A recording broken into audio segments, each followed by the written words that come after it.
এখন যাদের অন্তরে বক্রতা আছে, যারা শরিয়া মানে না, শরিয়া মানে না কারা জানেন তো? হ্যাঁ, সেকুলার ছাড়াও শরিয়া মানে একটা বিশাল গোষ্ঠী আছে। এই জন্য শরিয়া কোথাও পড়াইতে চায় না। শরিয়া কোথাও পড়ানো হয় শুনছো তুমি? কোথাও পড়ানো হয় না শরিয়া। তারা কত কত 5টা ডিপার্টমেন্ট খুলতেছে, কুফুরি ডিপার্টমেন্ট খুলতেছে। শরিয়া পড়ানোর জন্য কোনো ডিপার্টমেন্ট বাংলাদেশে নেই। আপনি দেখছেন কথাটা? শরিয়া পড়াতে চায় না কেন? তারা একজনের বই লিখছে ইসলাম ও শরিয়া, হাসান মাহমুদ নামে এক ব্যক্তি। তারা শরীয়ত অস্বীকার করে, যারা হাদিস অস্বীকার করে তারা শরীয়ত অস্বীকার করে, শরীয়ত মানে না। তার মানে কোরআন যথেষ্ট, এই জন্য কোরআন হাদিস মানলে তারা শরিয়া মানতে হয়, জন্য কোরআন হাদিস থেকে বের হতে হয়। তারা এই জন্য কোরআন মানার নাম করে নিজের মন মতো একটা ব্যাখ্যা দাঁড় করায়, এটা দিয়ে তারা চলতে চেষ্টা করে। এটা বিশাল গোষ্ঠী শরিয়া মানে না, দেখবেন। এই জন্য অনেকে বলে আমরা শরিয়া আইনে বিশ্বাস করি না, অনেকে বলে, দেখবেন আপনারা, আমরা বলি না বিশ্বাস, তো বলি না। এরা যদি কেউ শরিয়া আইন বিশ্বাস না করে তাহলে কি বিশ্বাস করে? শয়তান আইনে বিশ্বাস করে। আল্লাহ বলছে সুম্মা জাআলনা কালা শরিয়াতিন, আপনাকে আমরা শরীয়তের উপর রেখেছি, আমার নবী শরীয়তের উপর ছিলেন। এদের মধ্যে আবার কেউ কেউ শরীয়তের পর আরো 3টা মানে কি জানেন তো? হাকিকত, তরিকত, মারিফত। কিন্তু শরীয়ত কি? তো শরীয়ত বুঝতে হলে হাকিকত বুঝতে হবে, তোমার শরীয়ত বোঝা যাবে, মানে শরীয়ত না মানার বুদ্ধি করে। অত শরীয়তের উপর নির্ভরশীল হবে আপনি জান্নাতে যাবেন কি যাবেন না সেটা।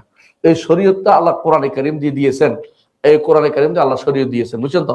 তো শরীয়ত যেহেতু আল্লাহ তাআলা দিয়ে দিয়েছেন, এই শরীয়তের উপরেই আপনার সবকিছু নির্ধারিত হবে। এই শরীয়ত আপনি কোথায় পেয়েছেন?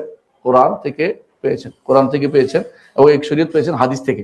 এই দুইটা মিলে হচ্ছে আপনার শরীয়ত। এখন যদি কোনো কিতাব না মানে কেউ, তাহলে কি সে কিন্তু আল্লাহ শরীয়ত মানে, শরীয়ত ভিন্নতা আছে, প্রত্যেক যুগে শরীয়ত ছিল। আর এখনকার আমাদের জন্য আল্লাহ যে শরীয়ত দিয়েছে আমরা অন্য যুগটা নিব না। তো ওই শরীয়তে ছিল মুসা আলাইহিস সালামের শরীয়ত ছিল কিসাস, ছিল হত্যার বিনিময়ে হত্যা। কেউ কাউকে মেরে ফেলছে তো তাকে হত্যা করা হতো, তাকে বিনিময়ে হত্যা করা হতো। আমাদের শরীয়তে একটু ছাড় দিছে। একটু ছাড়টা কি বলতে পারবেন? যদি সে মাফ করে দেয়, এটা। এবং আমাদের সাথে মাফ করে আর দিয়তের মাসলাটাও আছে, দিয়ত দিতে পারবে। ওই শরীয়তে ছিল নড়তে পারবে না, ছড়তে পারবে না, বুঝলেন না কথাটা? একবার আমি একটা বই দেখছি যে যারা যারা র্যাবের হাতে তুলে দিছে আমাদের ইসলামিক ফাউন্ডেশন লোকেরা কিছুদিন আগে, যারা ক্ষমতায় ছিল তারা, বুঝছেন তো, বই বানাইছে একটা। সেটার মধ্যে কি আছে? যারা যারা ইসলামী এই আইনগুলি বাধ্যতামূলক মনে করা ঠিক করতেছে না, নিজে বানাইছে বসে। কি জন্য? এগুলো তো ইহুদিদের আইন, নাউজুবিল্লাহ। কোরআনের মধ্যে ইহুদির আইন আল্লাহ কোরআনে উল্লেখ করছেন, এবং তারপর বলছেন ওমাল্লাম ইয়াহকুম বিমা আনজাল্লাহু ফাউলাইকা হুমুল কাফিরুন, আল্লাহ যা নাজিল করেছে বিচার না করলে আল্লাহ তারা কি? কাফের। এরা বলছে আমাদের বলেন, এরা বলছে ইহুদিদের বলছে। বললো কথাটা কোরআন ইহুদিদের নাজিল হয়েছে, এই কথা আপনি দেখবেন ওই বইটা এখনো আছে, র্যাবের হাতে এখনো এটা প্রচার করতেছে। মানে আমাদের বাহিনীগুলিকে দিনদারদের বিরুদ্ধে উস্কে দেওয়ার জন্য, ভণ্ড লাগাই দেওয়ার জন্য ওদের সিদ্ধ হস্ত ছিল, সেটাই লাগাই দেওয়ার জন্য। ওরা মনে বিশ্বাস করে বসতো যে হ্যাঁ এগুলি তো আমাদের জন্য না, এখন আর সে এখন উন্মুক্ত বিহঙ্গের মতো উঠবে, এখন আমরা যেমনি চেমনে চলবো, শরীয়ত তো ইহুদিদের শরীয়ত, নাউজুবিল্লাহ। এই কথা বলার মতো লোকেরও অভাব ছিল না, কিছুদিন এরকম বলছে। এবং সেই বই লেখকদের মধ্যে আশ্চর্য হবেন যে ইসলামিক ফাউন্ডেশন ডিজি সব দেখছে, এবং তার সাথে কোনো কোনো বিশ্ববিদ্যালয়ের প্রফেসরের দস্তখত ছিল। মানে দুর্ভাগ্যবশত এরা করেছে এগুলি। কেন করেছে? কোনো ভালো মানুষ পায় না, তো খুঁজে খুঁজে দিয়েছে, বের করছে না, বুঝলেন না? যেগুলো পয়সা দিয়ে তারা চলে মনে করছে। এরা এই জাতীয় কাজগুলি করেছে। এরা কি করছে? আল্লাহর বিধান কি, আল্লাহ তাআলার কোরআন যে শরীয়ত দিয়েছে, শরীয়তটাকে তারা যথেষ্ট মনে করতো না। এ হলো বিভ্রান্তিমূলক তাদের আচরণ। তো এই শরীয়তটা আপনি কেন মানবেন? কারণ এই শরীয়ত হচ্ছে আল্লাহর দেয়া বিধান, আল্লাহর দেয়া বিধান, আল্লাহর কোরআন শরীয়ত, আল্লাহর কোরআন আকীদা, আল্লাহর কোরআন মাওয়াইজ, নসিহত। এগুলো আল্লাহর কোরআনে কারীমে যা যা এসছে এগুলিকে আপনাকে মানতে হবে। এই কোরআন অন্যান্য সমস্ত কিতাবের উপরে মুহাইমিনান আলাইহি, মুহাইমিন বুঝেননি? মুহাইমিন হচ্ছে হাইমানা বলা হয় সাইতারাকে, প্রভাব বিস্তারকারী। অর্থাৎ এই কোরআনের মাধ্যমে যা আসছে, অন্য কিতাবে যা আসছে এটার উপর প্রভাব বিস্তার পাবে। এখন যদি কেউ বলে তাওরাতে এটা আসছে, ইনজিলে এটা আসছে, কোরআনে এটা আসছে, আপনি কোনটা নেবেন? তো ওইগুলি তো আমাদের কিতাব, এটার উপর প্রভাব বিস্তারকারী। আমার কিতাবে যেটা আসছে এটা হবে গ্রহণ করতে হবে, অন্যগুলিকে আমার আর এখন আর গ্রহণ করা সুযোগ নেই। আমরা কি করবো? এইটা কিতাব নাজিল হয়েছিল ওই সময়ের জন্য, ওই লোকদের জন্য বিশ্বাস করব।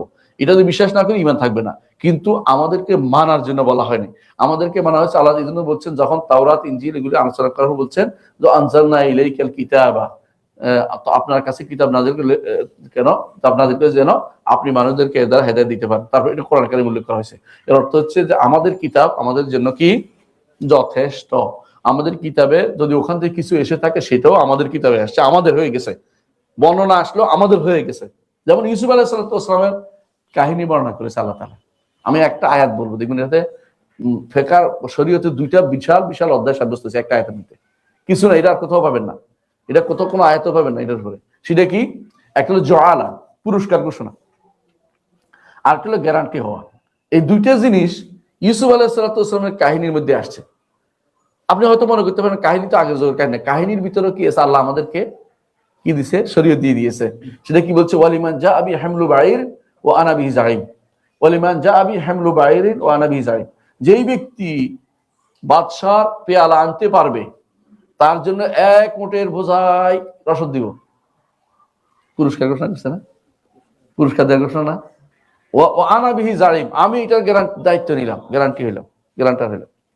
এই দুইটা দলিল এই আয়াত দিয়ে সাব্যস্ত হয়েছে। কতটা কাহিনী ছিল, কিন্তু কাহিনী জন্য আমাদের কিতাব বর্ণনা করার পরে এটা শুধু কাহিনী থাকে না, এটা হেদায়েত হয়ে যায়। বুঝছেন তো? এটা হেদায়েত হয়ে যায় এবং এটা কি হয়ে যায়? এটা আমাদের জন্য আদর্শ হয়ে যায়, এটা আমাদের জন্য এখন শরীয়ত হয়ে যায়, এটা আমাদের নিতে হবে। আপনি কাহিনী মনে করে রেখে দিতে পারবেন না। অনেক কিছু এরকম আছে, যেমন আমরা বলি যে এই ইব্রাহিম মুসা আলাইহিস সালাম তিনি কয় বছর গতর খাটছেন? 10 বছর। 10 বছর বিয়ে করার জন্য। এবং তারপর কি করেছেন? 10 বছর পরে তিনি এই শর্তে বিয়ে করে 10 বছর গতর খাচ্ছেন। এখন যদি কোনো কেউ বলে যে আমরা এই মাহারের জন্য শুধু টাকাই দিতে হবে, তাহলে এটা হবে না, ওইটাও মাহার হিসেবে বিবেচিত হইতে পারে, আমাদের কিতাবে উল্লেখ করেছেন আল্লাহ তাআলা।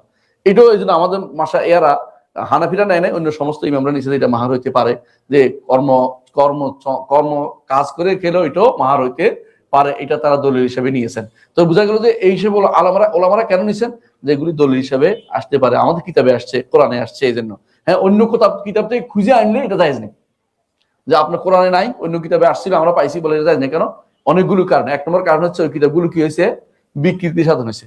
2 নম্বর হচ্ছে ওই কিতাবগুলোর সনদ আমাদের কাছে নাই। এটা যে আল্লাহর কিতাব পুরোপুরি ওইটাই। এই যে ধরেন জাবুর, জাবুর কি কোন দেখছেন? না। জাবুর কোথায় আছে জানেন? ওরা কি করছে? ওল্ড টেস্টামেন্টের মধ্যে, ওল্ড টেস্টামেন্টের মধ্যে না, ওল্ড টেস্টামেন্টের মধ্যেই তারা কি করছে? সং অফ দাউদ, দাউদের গান হিসেবে একটা বই ঢুকাইছে, এবং তারা বলে যে এটাই হচ্ছে জাবুর। আমরা অস্বীকার করছি না, স্বীকার করছি না, কারণ আমাদের রাসূল নবী বলছেন যে বনি ইসরাঈল যা বলে স্বীকার করেন, অস্বীকার করেন এই জন্য। কিন্তু আমরা নিতে পারতেছি না কেন? কারণ আমাদের এই কিতাবের কোনো সনদ নাই, সনদ না থাকলে নিতে পারতেছি না। ওরা যা বলছে ওদের বলা, ওরা বলুক যেটা সং অফ দাউদ বলছে। তাওরাত দেখছেন? তাওরাত হচ্ছে, ওরা ওল্ড টেস্টামেন্টের মধ্যে প্রথম 5টা কিতাবকে তারা তাওরাত বলে, তাওরাত বলে। এগুলির মধ্যে আবার একটার সাথে একটা, তাওরাতের মধ্যে অনেক কন্ট্রাডিক্টরি আছে, এগুলির মধ্যে অনেক উল্টাপাল্টা আছে। তারপরে আমরা এগুলিকে আমরা বলি যে আমরা না কিছু বলছি না, তবে অবশ্যই তাওরাত অবশ্যই নাজিল হয়েছে, আমরা স্বীকার করি। তো এগুলি বিস্তারিত জানতে হলে ইবনে তাইমিয়ার একটা কিতাব আছে, যে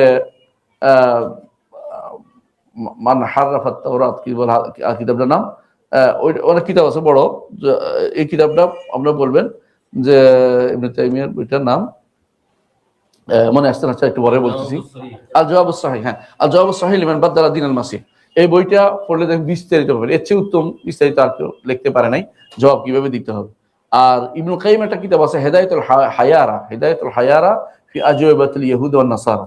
এই দুইটা কিতাবের মধ্যে একেবারে পরিপূর্ণভাবে বিস্তারিত বর্ণনা দিয়ে দিয়েছে, কোথায় কোথায় সমস্যাটা সেখানে আছে।